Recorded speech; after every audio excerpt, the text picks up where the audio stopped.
If you thought the Bears were done with their blockbuster moves this season, you're completely wrong. Three explosive news stories just shook the foundations of Soldier Field, and man, I'm here trembling at what this means for our season. First, radical changes in the offensive scheme that could turn Caleb Williams into the quarterback we all know he can be. Second, decisions on the offensive line that are leaving everyone stunned and could define whether we protect our future or leave it vulnerable. And third, a story that will make you cry with emotion and pride because one of our own just achieved something historical that represents everything Chicago stands for. Stick around to the end because this last news will show why this team is being built with the heart and soul this city deserves. And I guarantee that after hearing everything, you'll understand why 2025 might be the year that finally changes everything in Chicago. What Ben Johnson is seeing in Caleb Williams could completely revolutionize our offense. And let me tell you straight up, the changes happening are much deeper than anyone imagines. After analyzing the film of the 38-0 win against Buffalo, Johnson wasn't just impressed with Williams' throws or runs, he saw something even more important. I believe you haven't grasped the true magnitude of what's going on. Johnson talked about how Williams listened well to the calls and communicated them well in the huddle. And that might seem basic, but let me tell you, a quarterback who masters pre-snap communication in their first season is something few achieve. We're talking about someone processing complex information, deciphering defenses, and communicating changes in real time with the ease of a 10-year veteran. Let's dive into what really impressed Johnson. He said Williams flipped the pass protection during the game. And for those who don't understand what that means, let me explain. That's when the quarterback identifies a blitz threat or specific defensive alignment and changes the entire offensive line protection at the last second. This requires not just system knowledge, but also absolute confidence and instant defensive read. And here's what really gave me chills. Johnson is having Williams play 50-50 between center and shotgun formation. Do you know what that means? It means he's preparing our quarterback to be unpredictable. Johnson said they did 7-step drops from the center, something you don't see a lot in this league anymore.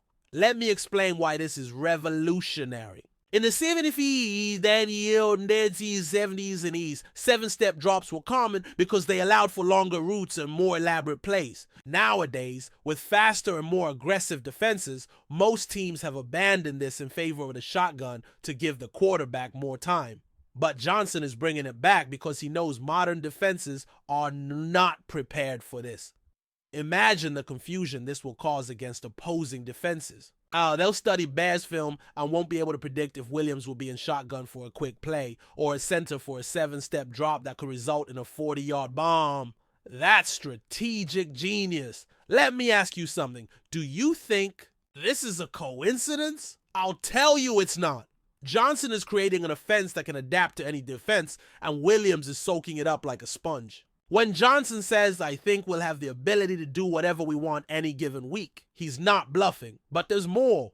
Johnson also praised how Williams handled adversity when the Bears started a series at the negative 8-yard line due to a kickoff return error. He said, they didn't flinch and took it one play at a time. This shows mental maturity beyond physical skills. And let's talk about timing and anticipation. Johnson specifically mentioned that Williams played with good timing and anticipation. For those who don't understand, it means that Williams is releasing the ball before the receivers finish their routes, trusting they'll be in the right place. This is what separates elite quarterbacks from average ones. The real test comes on Friday against Kansas City and Steve Spagnuolo's defense. Let me tell you, this defense is one of the most complex in the NFL. Spagnuolo is known for his creative blitzes and confusing coverages. If Williams can execute this hybrid system against one of the most complex defenses in the NFL, I believe we'll be witnessing the birth of something special in Chicago. But why is this so important for us? Because in recent years, our offense has been predictable. Defenses knew exactly what to expect. Now, with this versatility Johnson is implementing, every snap can be different. This will force defenses to prepare for multiple schemes instead of focusing on stopping just one system. Now, if you thought the offensive line situation was resolved, I'll tell you you're wrong. Ozzy Trapilo's inability to secure the left tackle position is revealing something much deeper about how this organization is building our protection, and the implications go far beyond what appears on the surface. Ben Johnson was brutal in evaluating Trapilo. It's really a game speed issue. There are times when the feet get a little slow, both in the run game and in pass protection. This might sound too technical, but let me translate it for you. Our second round investment isn't ready yet to protect Caleb Williams from elite NFL pass rushers. Let's get into the technical details here. When Johnson talks about slow feet, he's referring to the footwork, which is absolutely crucial for a tackle. A left tackle needs quick lateral steps to keep up with pass rushers who run 40 yards in under 4.5 seconds. If Trapilo can't keep pace, Williams is going down. And you know what worries me the most? The transition from college to the NFL is brutal for offensive linemen. In college, Trapilo faced pass rushers, who, at best, would be second-team players in the NFL. Now he has to face guys like Khalil Mack, Von Miller, TJ Watt every week. But here's what really makes me think. Braxton Jones, a guy who was recovering from an ankle fracture, apparently won back the starting position. And you know what? This leaves me with mixed feelings because on one hand, Jones knows the system and has experience. But on the other hand, we're banking our season on a guy who just had a broken foot a few months ago. Let's analyze Jones's numbers last season. He allowed 8 sacks and 38 pressures in 17 games. That's not terrible. But it's not excellent by NFL starting left tackle standards either. For comparison, the best left tackles in the league allow between 3 to 5 sacks per season. Let me ask you, do you trust Jones to protect the franchise's future?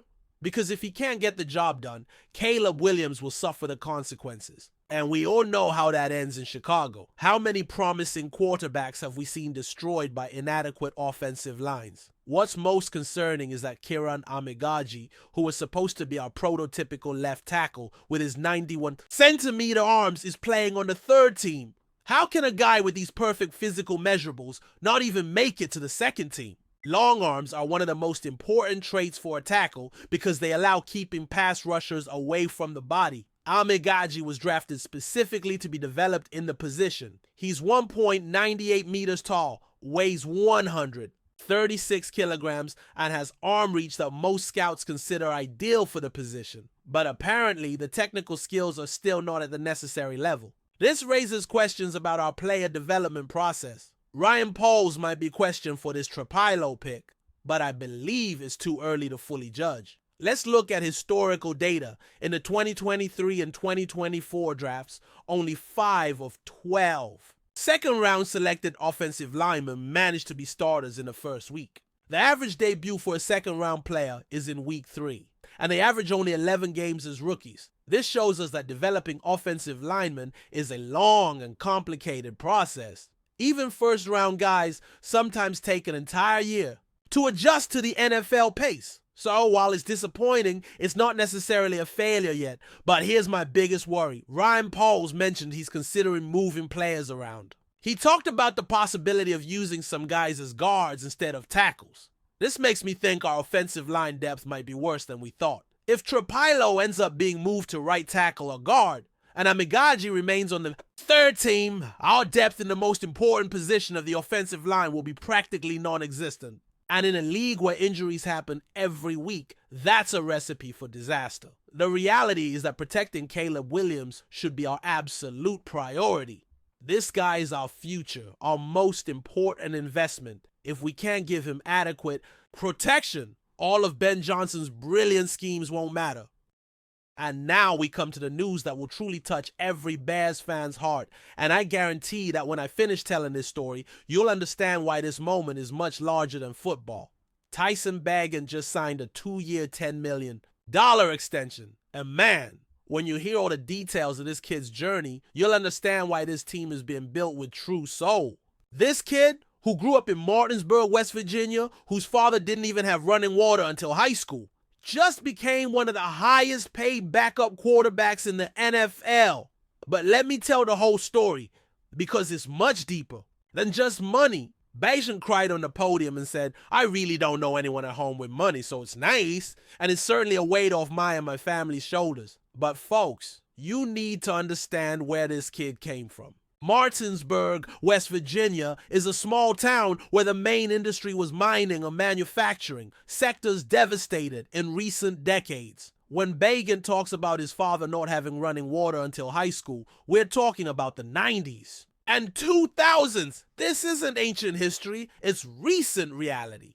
This guy literally grew up in conditions most of us can't even imagine, and yet he never gave up the dream of playing football. Let me tell you, this isn't just about money, it's about identity. Ben Johnson said that Tyson embodies what we're building in the Chicago Bears. We're building a team driven by faith and built with a lot of hard work. And that is the difference between this administration and the previous ones. But let's delve into Beagan's academic and athletic journey because it's absolutely incredible. After finishing high school, he received no Division I offers. Zero. Zilch. Nada. Teams that probably regret that decision bitterly today. He decided to go to Shepherd University, a Division II school, to play for the Rams.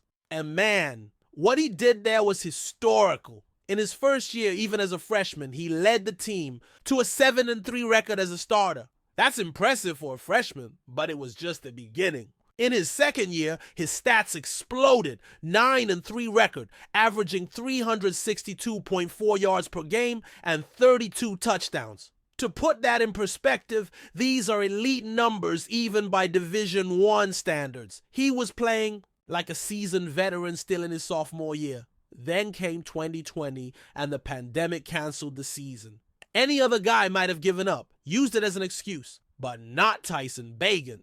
He used that time to improve even more, study film, work on his physique, perfect his throwing mechanics. And when he returned in 2021, he was at a completely different level. 391 passes completed for 5,000 yards and 53 touchdowns. 53 touchdowns in one season. He finished second in the Harlan Hill Trophy, which is basically the Heisman of Division II.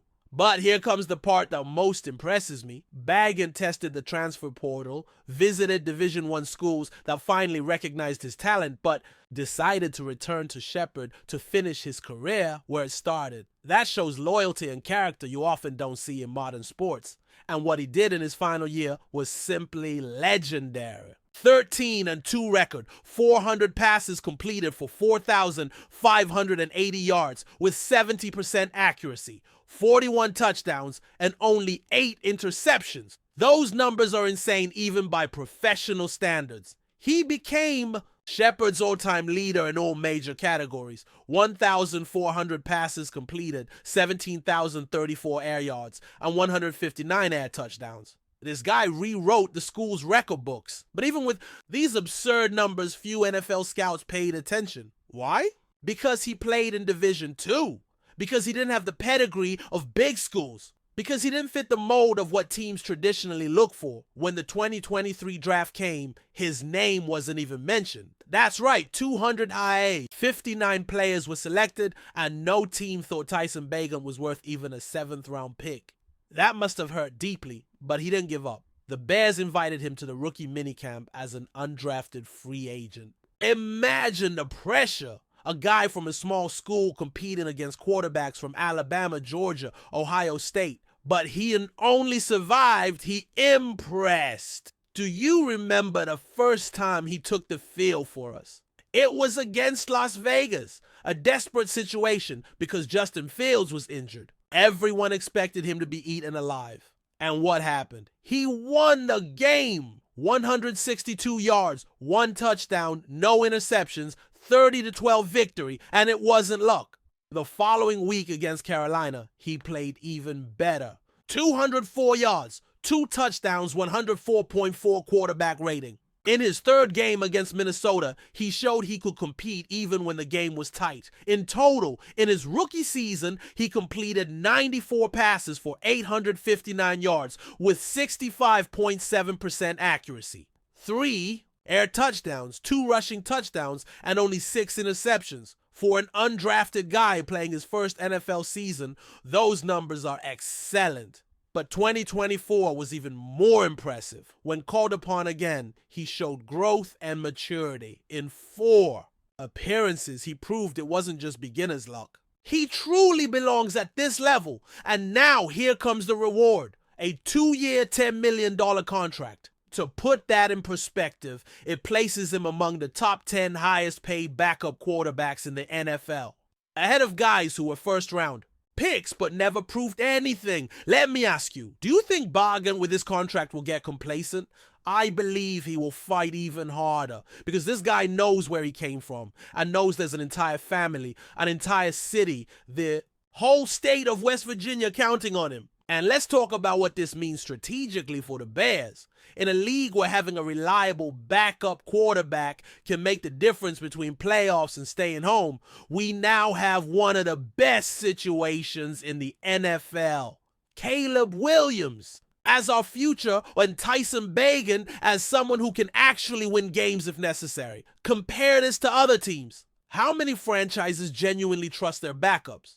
The Cowboys with Cooper Rush? The Bengals with Jake Browning? Most teams panic if their starter gets hurt. We have a guy who has already proven he can win games in the NFL. And look at the quarterback duo we have now. Caleb Williams, the #1 draft pick with all the talent in the world, and Tyson Beagan, the guy who came from nowhere and achieved everything with hard work, determination, and pure heart. One represents potential. The other represents achievement against all odds. This is Chicago, folks. This is what our city stands for. A city of workers, of people who never give up, who overcome adversities, who turn impossible dreams into reality through sheer determination and hard work. When Ben Johnson says Beagan embodies what we're building, he's talking about a complete cultural shift. We're no longer just hiring talent. We're hiring character. We're no longer betting only on potential. We're rewarding proven performance.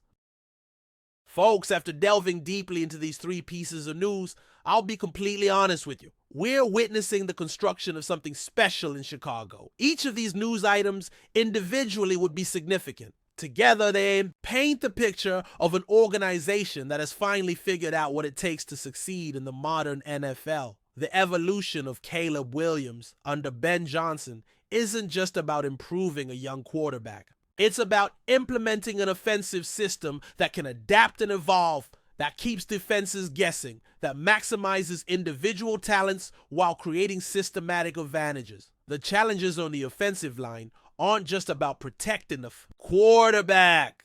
They're about building a solid foundation for long-term success, about making tough decisions now to ensure our future is bright. And Tyson Beagan's story isn't just about a lucrative contract. It's about an organization that values the right qualities, that rewards proven performance, that understands sometimes the best players come from the most unlikely places. So, Bears Nation, after everything you just heard, I ask you several important things. First, about Johnson's innovations. Do you believe this mixture of center and shotgun formations will truly confuse NFL defenses? Or do you think it's only a matter of time until defensive coordinators adapt? Leave in the comments what you think about this hybrid strategy. Second, about our offensive line.